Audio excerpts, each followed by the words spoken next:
Assalamualaikum warahmatullahi wabarakatuh. Hai semuanya, kembali lagi bersama saya di sini M. Zafran Syaira. Jadi di video kita kali ini kita akan membahas mengenai olah vokal dan artikulasi. Berikut videonya. Seorang pemain teater harus memiliki kemampuan mengolah suara yang baik. Suara merupakan faktor yang paling penting sehingga sebagai penyampai pesan kepada penonton. Penguasaan intonasi, diksi, artikulasi, setiap kata yang diucapkan harus jelas dan wajar, sesuai dengan tuntunan karakter tokoh yang diperankan. Seorang aktor perlu latihan olah suara dengan tahapan-tahapan tertentu. Latihan olah suara dapat dilakukan dengan mengucapkan kata vokal, seperti A, I, U, E, dan O, sesuai dengan bentuk mulut.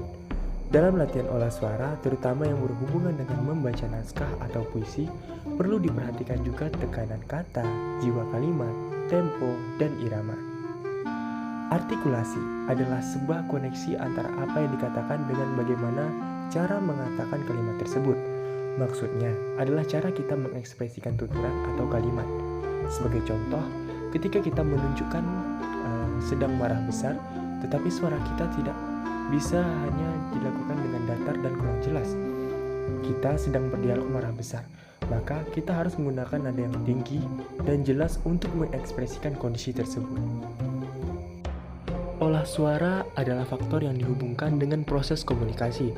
Olah suara dibagi menjadi dua jenis, yakni bahasa verbal dan bahasa nonverbal. Bahasa verbal adalah bahasa yang digunakan seperti bahasa Indonesia, bahasa Inggris, dan sebagainya.